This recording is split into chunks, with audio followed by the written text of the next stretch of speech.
हमारे पास बेटा जो होम्योस्टेसिस से रिलेटेड चीज़ें हैं, इसमें किडनी स्टोन जो है ना, इनको अभी हम लोगों ने डिस्कस करना है। एक चीज़ याद रखिएगा कि स्टोन्स की टर्म जो है ये हम लोग मेंशन करते हैं कि हार्ड मिनरलाइज जो फॉर्म होती है ना, there is hard mineralized form, उसको बेटे हम लोग स्टोन के साथ जो है वो मेंशन करते हैं। ठीक है, स्टोन्स क्या हैं? They are hard mineralized form.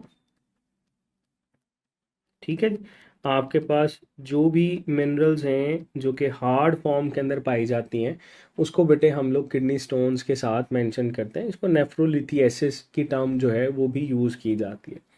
अगर हम लोग यहाँ पर बेटे एक एवरेज साइज के स्टोन की बात करें कि इसका जो है वो एवरेज साइज क्या होता है, तो एवरेज साइज जो है बेटा ये आपके पास 2 to 3 mm जो है वो हम इसके साथ मेंशन करते हैं।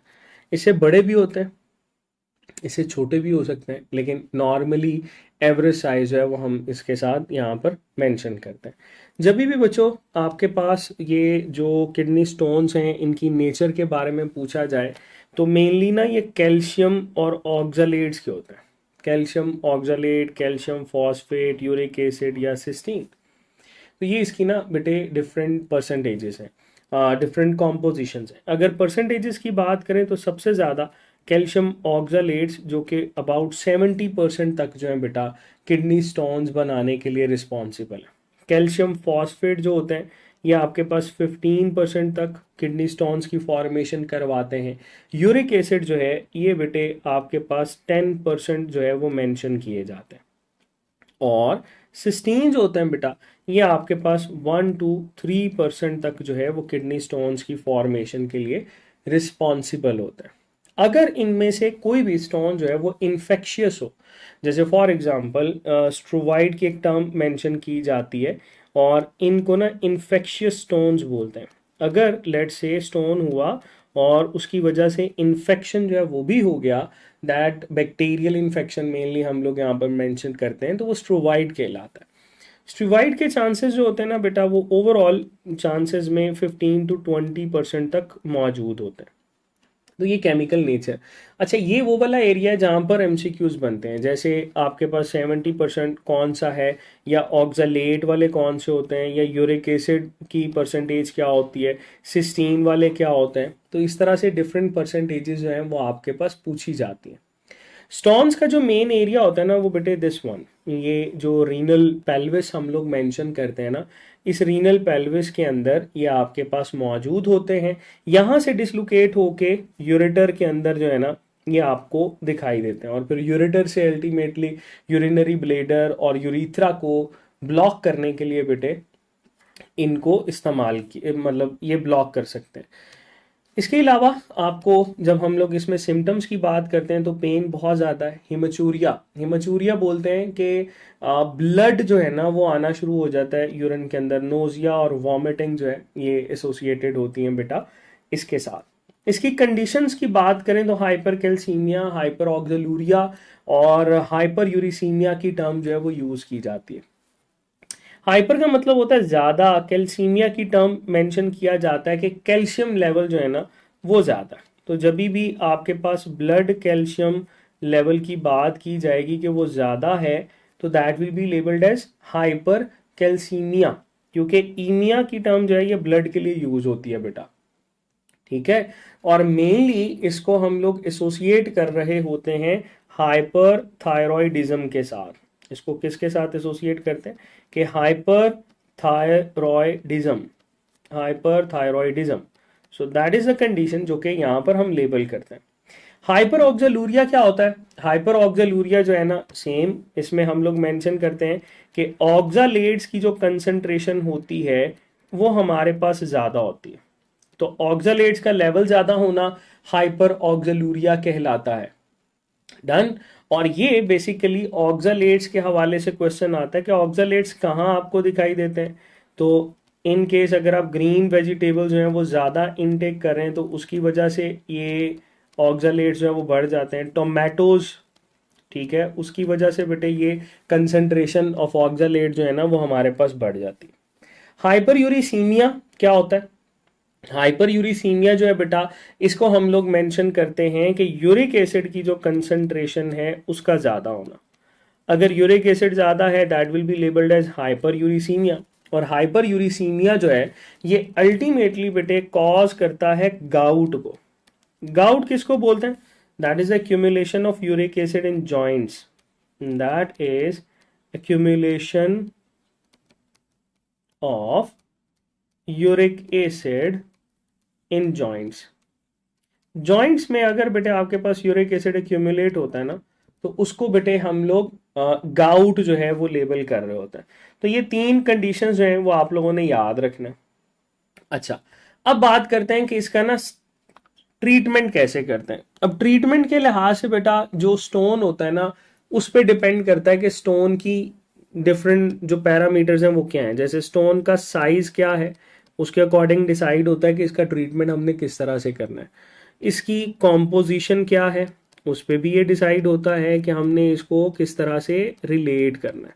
इसके अलावा बेटे उसकी लोकेशन क्या है, किस जगह पर मौजूद है, फिर हम उसकी बेस के ऊपर इसको डिसाइड करते हैं। बाकी बेटे इसमें तीन बेसिक टेक्निक्स होती हैं। सबसे पहले डायूरेटिक्स की बात करते हैं। डायूरेटिक्स में कहा जाता है कि आपको एक ऐसी ड्रग दी जाती है जिनमें बेसिकली यूरिन आउटपुट जो है वो ज़्यादा हो जाती है। दे आर एसोसिएटेड के इसमें यूरिन आउटपुट जो है बेटा उसको इंक्रीज किया जाता है ताकि मैक्सिमम यूरिन आए। जितना ज़्यादा यूरिन पास आउट होगा उतने ज़्यादा चांसेस हैं कि आपके पास ये बॉडी से बाहर निकलेगा। दूसरा method that is lithotripsy. Lithotripsy जो है ना, इसको ब्रेक डाउन ऑफ स्टोन्स भी कहते हैं। That is labelled as break down of stones. तो जो आपके पास स्टोन्स होते हैं उनका ब्रेक डाउन होना बेटे लिथोट्रिप्सी कहलाता है। इसको कैसे करते हैं? इसको बेटे हम लोग एक्स्ट्रा कॉर्पोरियल शॉक वेव्स के थ्रू करते हैं। That is extra corporeal shock waves, ठीक है। इनके थ्रू बेटे ये इस पे रेडिएशन गिराई जाती हैं जिसकी वजह से ये ब्रेक करना शुरू करते हैं और अपना साइज जब रिड्यूस करते हैं ना, तो इट इज़ इजी कि इसको जो है वो यूरिन के थ्रू फिर पास आउट किया जा सके। यूरिट्रोस्कोपी जो है ये भी टेक्निक है जिसको हम लोग यूज़ करते हैं। बाकी किडनी फेलियर क्या होता है?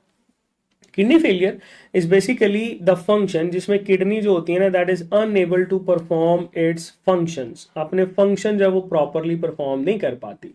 अब इसके फंक्शंस कौन कौन से हैं? देखो बेटा, एक तो इसका फंक्शन जो है वो फिल्ट्रेशन ऑफ ब्लड जो है ना वो प्रॉपरली नहीं हो पाता, ठीक है। क्योंकि फिल्ट्रेशन जो है ये हम मेनली एसोसिएट करते हैं, किडनी का फंक्शन है फिल्ट्रेशन ऑफ ब्लड करवाना। यूरिन फॉर्मेशन जो है बेटा ये प्रॉपरली नहीं कर पाती। अगर ये दोनों जो है वो चीज़ें डिस्टर्ब्ड हैं तो इसको बेटे हम लोग किडनी फेलियर जो है वो लेबल करते हैं। इसमें एक टर्म अक्सर आपको यूज होती हुई दिखाई देगी, दैट इज ESRD। इसको बेटे हम लोग बोलते हैं and stage renal disease. ESRD and stage renal disease mention किया जाता है, ठीक है। और फिर किडनी फेलियर की बेटे जो कॉजेज होती हैं उसको भी देख लेते हैं। कॉजेज में हमारे पास बेटे ऑटो इम्यून डिजीज के तौर पर जो है वो हम इसको मेंशन कर रहे होते हैं। किडनी स्टोन्स जो कि किडनी फेलियर को लीड करते हैं। इसके अलावा ड्रग यूजेज जो है अगर आपके पास वो प्रॉपरली नहीं हो रही, ब्लड प्रेशर जो है वो डिस्टर्ब है, तो उसकी वजह से बेटे ये प्रॉब्लम जो है ना वो हम लोग ऑब्जर्व करते हैं। ओके, बाकी इसमें क्रॉनिक और एक्यूट कंडीशन दोनों होती हैं। जो क्रॉनिक होता है उसमें बैक्टीरिया, ठीक है, मेनली बैक्टीरिया, नेफ्राइटिस हो सकता है। नेफ्राइटिस इन्फ्लेमेशन ऑफ नेफ्रॉन को बोलते हैं। ब्लड प्रेशर और डायबिटीज जो है वो हम इसके साथ लेबल करते हैं।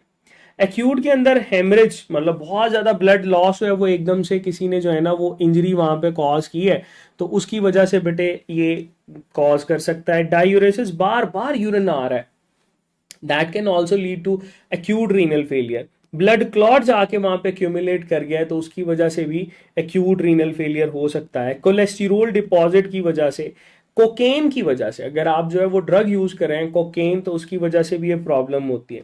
वॉमिटिंग बहुत ज्यादा होना, किडनी स्टोन्स होना और हैवी मेटल्स हैं बेटा, ये भी आपके पास किडनी फेलियर के लिए रिस्पॉन्सिबल होते हैं। सो दैट इज समथिंग जो कि इसके क्रॉनिक और एक्यूट के साथ जो है ना वो हम लोग चीज़ों को रिलेट करते हैं। बाकी बेटे इसकी सिम्टम्स की बात करते हैं। सिम्टम्स के अंदर डिफरेंट सिम्टम्स हैं, जैसे हम लोग नौजिया गनूदगी को बोलते हैं, वॉमिटिंग का होना, मसल क्रैम्प, एपेटाइट, स्वेलिंग या स्लीपलेसनेस, जो नींद की कमी है उसको हम लोग मेंशन करते हैं। अब यहाँ पर प्रॉब्लम आती है कि स्वेलिंग नॉर्मली पूछ लेते हैं कि स्वेलिंग कहाँ होती है। स्वेलिंग बेटे आपको मेनली फुट और एंकल के साथ, जो टखना होता है उसके साथ एसोसिएटेड होती है। इसके अलावा इसमें हम लोग मेंशन करते हैं कि अनीमिया भी हो जाता है। अनीमिया, अब अनीमिया क्या होता है? अनीमिया हम लोग बोलते हैं कि आपके पास जो है वो ब्लड सेल्स नहीं बन रहे होते, that is because of no अरिथ्रोपोइटिन।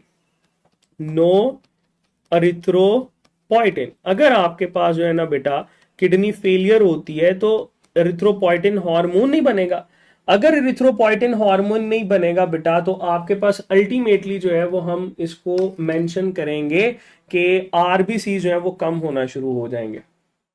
Okay, फिर इसमें आपके पास ट्रीटमेंट की बात करें किडनी फेलियर की, तो ये आपके पास टेम्पररी ट्रीटमेंट भी होता है और हम परमानेंट ट्रीटमेंट की तरफ भी जाते हैं। परमानेंट ट्रीटमेंट तो बड़ा सिंपल सा है लेकिन मुश्किल है, दैट इज किडनी ट्रांसप्लांट। उसके लिए आपके पास डोनर होना चाहिए। टेम्पररी ट्रीटमेंट क्या है? डायलिसिस। आप पेशेंट की डायलिसिस करवाएं, वही डायलिसिस जो है बेटा ये रिस्पॉन्सिबल होती हैं कि आपके यूरिन को फिल्टर करा जाए। चलो डायलिसिस की तरफ चलते हैं। डायलिसिस को हम लोग डिफाइन करते हैं, that is the removal of toxins and waste from the blood via artificial means. अगर आप जो अननेचुरल मेथड्स हैं, कुदरती नहीं है, उसके अलावा आप किसी तरीके से टॉक्सिन्स को, वेस्ट को रिमूव करवा रहे हो तो ये डायलिसिस कहलाता है। इसकी दो कैटेगरीज हैं बेटा, एक हीमोडायलिसिस होता है और एक पेरिटोनियल डायलिसिस होता है। ठीक है, दोनों का मैकेनिज्म जो है वो सेम है। जो हीमोडायलिसिस होता है ना, इसके अंदर हम लोग मशीन यूज करते हैं, that is hemodialyzer machine. That is hemodialyzer machine. इसमें बेटा एक साइड के अंदर जो है वो डायलासाइड फ्लूइड एंटर किया जाता है, दूसरी साइड पे ब्लड होता है। अब इसका मेन मैकेनिज्म क्या है कि ब्लड और डायलासाइड फ्लूइड जो है वो काउंटर करंट फ्लो की वजह से एक्सचेंज करवाते हैं। जब इसका एक्सचेंज होता है तो आपके पास ब्लड में मौजूद जो नाइट्रोजनस वेस्ट मटेरियल होते हैं ना बेटा, वो कम होना शुरू हो जाते हैं। तो ये मैंने यहाँ मेंशन भी किया हुआ है कि इसमें बेसिकली जिस चीज को फॉलो किया जाता है वो काउंटर करंट मैकेनिज्म है। इसको ना अक्सर मिमिक करवाता है कि काउंटर करंट मैकेनिज्म या जो डायलिसिस होती है ये नेफ्रॉन के किस हिस्से के साथ एसोसिएटेड है कि हम उसके फंक्शन को मिमिक करवा रहे होते हैं। तो दैट इज बेटा लूप ऑफ हेनले। ठीक है, ये मिमिक करवाने के साथ जो है ना इसको मैं मेंशन कर रहा हूं, तो ये याद रखिएगा। ठीक है, अब इसमें बेटे आप प्रेशर मॉनिटर लाजमी करते हो, अगर एयर ट्रैप हो जाए तो उसको रिमूव किया जाता है। वीनस ब्लड पेशेंट के अंदर और फिर आर्टीरियल ब्लड जो है वो नॉर्मली एंटर किया जाता है। क्वेश्चन ये आता है कि एंट्री ऑफ ब्लड, किस ब्लड की एंट्री होती है? आंसर है आर्टीरियल ब्लड। ठीक है, आर्टीरियल ब्लड क्यों हम एंटर करते हैं? मैंने पहले भी बताया था कि आर्टीरियल ब्लड जो होता है बच्चों, उस आर्टीरियल ब्लड के अंदर नाइट्रोजनस वेस्ट जो होती हैं वो ज्यादा होती है। तो नाइट्रोजनस वेस्ट ज्यादा होने की वजह से हमें इसी ब्लड को फिल्टर करना आना है ना। जो वीनस ब्लड होता है उसमें नाइट्रोजनस वेस्ट जो है वो हमारे पास कम होती है। ठीक है, इसमें जो ट्यूबिंग हम लोग यूज कर रहे होते हैं दैट इज सेलोफेन मेम्ब्रेन की ट्यूबिंग जो है बेटा हम लोग यूज करते हैं। अच्छा, ये डायलिसिस, इसमें पहले जो है ना वो कैथेटर या फिस्ट्यूला की एक टर्म जो है वो मेंशन की जाती है कि फिस्ट्यूला को जो है ना वो मेंटेन किया जाए। वो फिस्ट्यूला बेसिकली बॉडी के अंदर एक चीजें जो है ना उनको मेंशन करता है कि कहां पर आपने जो है इसको करवाना है डायलिसिस को। ठीक है, अच्छा, उसके बाद है पेरिटोनियल डायलिसिस। पेरिटोनियल डायलिसिस के अंदर बेटे हम लोग पेरिटोनियल मेम्ब्रेन लाइनिंग जो है ना वो यूज करते हैं। There is peritoneal membrane lining. ये पेरिटोनियल मेम्ब्रेन लाइनिंग जो है वो एब्डोमिनल पार्ट के अंदर बेटे हमारे पास मौजूद होती हैं और उसी एब्डोमिनल पार्ट से जो है ना हम लोग यहाँ पर फिर जो वेस्ट मटेरियल है उसको रिमूव करवाने के लिए फैसिलिटेट करते हैं। ठीक है, यहाँ पर भी मेंशन है कैथेटर प्लेसमेंट होती है और फिर प्रैक्टिस किया जाता है डायलिसिस को। ये कैथेटर प्लेसमेंट कहाँ पर होती है? नियर नेवल, बेली बटन जिसको आप लोग बोलते हैं, उसके करीब जो है वो नॉर्मली हम लोग करते हैं। ठीक है, इसको बेली बटन भी मैं लिख देता हूँ ताकि आपको याद रहे, नियर नेवल या बेली बटन। ठीक है जी। और बेटा ये आपके पास जो कैथेटर की फॉर्मेशन होती है, that required some weeks for adjustment, that require some weeks to adjust.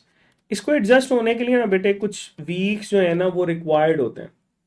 Once ये आपके पास एडजस्ट हो जाए तो उसके बाद जो है ना वो आप इजीली इसमें मेंशन करवा रहे हो तो इजीली जो है वो नाइट्रोजनस वेस्ट मटेरियल जो है ना बेटा उसको रिमूव करवा दो। अब यहाँ पर ना हम लोग इसमें क्या करते हैं, डायलासाइट।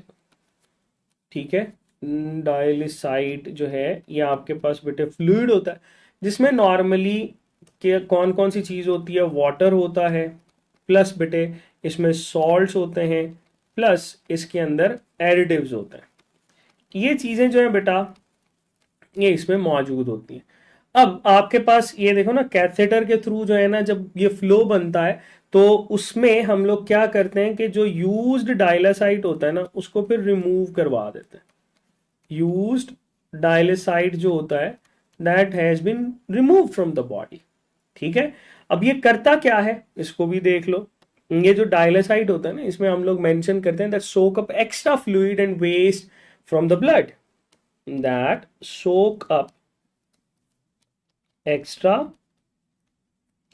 fluid and waste from the blood। ठीक है, ये बेटे इसमें से करवा के इसको जो है ना वो हम लोग रिमूव करवा देते हैं। अब फर्क क्या है, फर्क ये है कि जब हम लोग पेरिटोनियल डायलिसिस की बात करते हैं ना तो पेरिटोनियल डायलिसिस जो होता है इसको मल्टीपल टाइम्स जो है वो परफॉर्म करना पड़ता है, लेकिन बेटे जो आपके पास हीमोडायलिसिस होता है उसको मल्टीपल टाइम परफॉर्म नहीं करना पड़ता। वो आपके पास वीक में एक आधी दफा ही मैक्सिमम ऑफ द ब्लड को फिल्टर करवा देता है। ठीक है,